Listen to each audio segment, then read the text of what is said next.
I made a comment, which I still get bashed for, right? Okay. Years ago. This was so many years ago, y'all. Let it go. Let it go. Please. Like, what's that cartoon? What's the let it go, let it go. Please leave me alone about it. Oh, I made a comment, right? Mm-hmm. Nick Cannon was interviewing me. And he said, would you date a man with a 9-to-5? And what I should have said was, I would like to date an entrepreneur. What I'm learning now is just say what you want, not opposed to what you don't want, because I think everyone that had a 9-to-5 got offended by my comment, right? And it wasn't meant. I've had a 9-to-5. I've had numerous jobs. I've had 3 jobs at once. Anybody with a 9-to-5 that is hardworking, I totally understand that world because I come from it, right?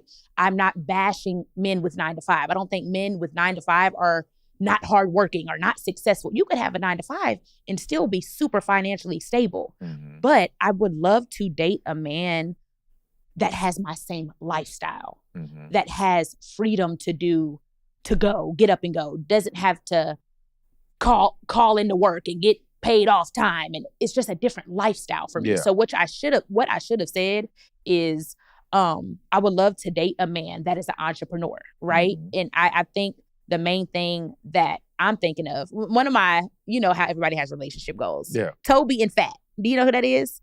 They always have on the mint green. They're artists. I think I know what you're talking about. He's an independent artist. He's African artist. African. I think he was born in America. I'm not sure. Don't quote me on that. But I love the way him and his wife move. He don't ever hit a stage without his wife being there. He brings his kids on stage. But that is because of the life they've cultivated with not just financial freedom, but time. Freedom in time and doing what you want to do. They're both entrepreneurs. They both do music. They travel together as a family. They're on the road together. And I just love that dynamic. So that's like my relationship goals. I have that dream of what I would want my relationship to look like. What do you think about my comment? I want to know your opinion on my comment. All right. And I want you to tell me what you think about me being an alpha entrepreneur, because I'm alpha in the workspace, but I don't desire to be like that in my relationship. So the type of man you think I should be with. Okay. With my lifestyle. Can he work at Subway? So, interestingly enough, I remember that comment, and people I knew a few people who like pointed out to me, like, oh, look what she said, boom, boom. Yeah. And at that time, I was like, yo, I understand what she's trying to say. I don't have an issue with what she's saying. My only concern is, does she understand how that may not actually work the way she's dreaming of it working?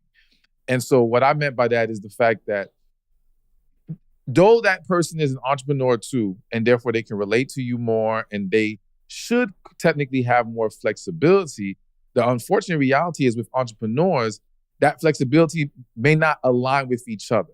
Meaning when you're free to do something, he may not be free to do something. You see what I'm saying? When he's going in this direction, you're going in that direction. And it leads to a lot of frustration, which is why you see a lot of celebrity couples, in my opinion, don't work out well. Man. When they're both doing a lot in their own careers. Busy. You see?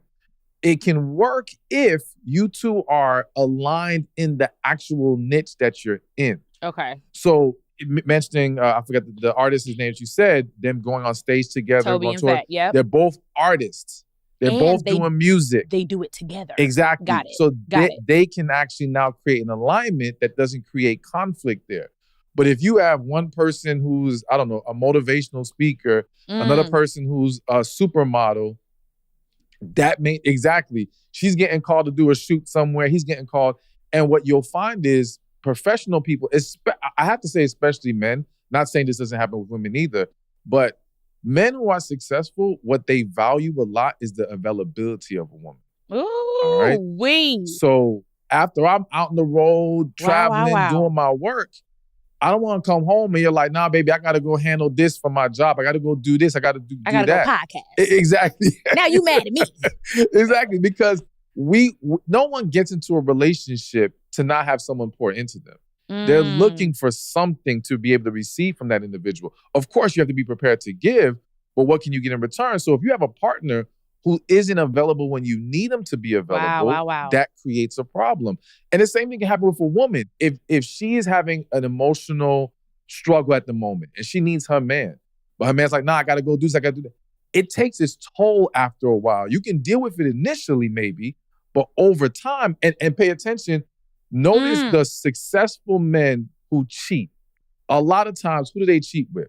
Nannies, the nurse, whatever, the cook, the housekeeper, the secretary, women who are close and available. Jesus. So to me, I think as entrepreneurs, we have to understand, we have to find a partner that we can create a level of harmony and alignment with. Okay. Now, again, can it happen with another entrepreneur? It is possible. Okay. But I think for a lot of people, they may have to find someone who's more of a 9-to-5 worker because...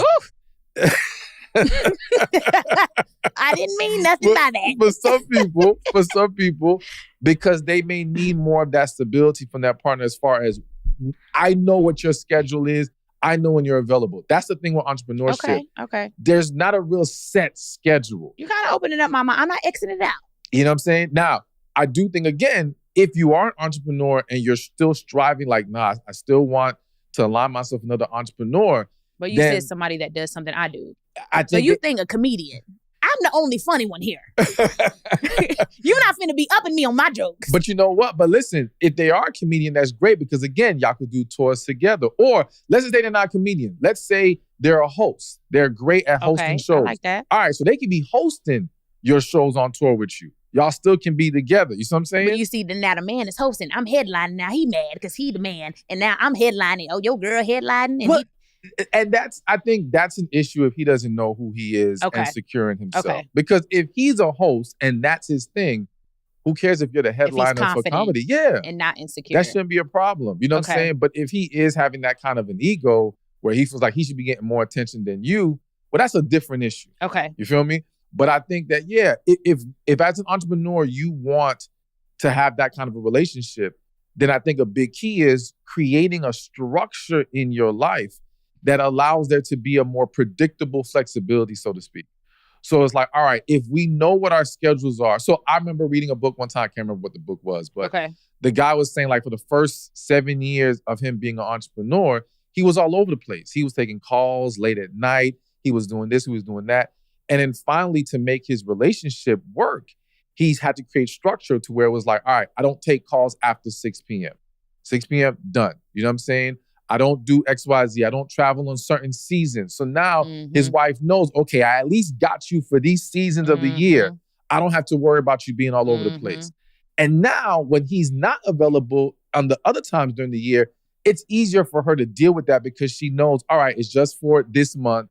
It's just for the next couple months. But I know later this year, I can look forward to having him more. But when you don't know when you're going to actually have time with your partner consistently, that's frustrating.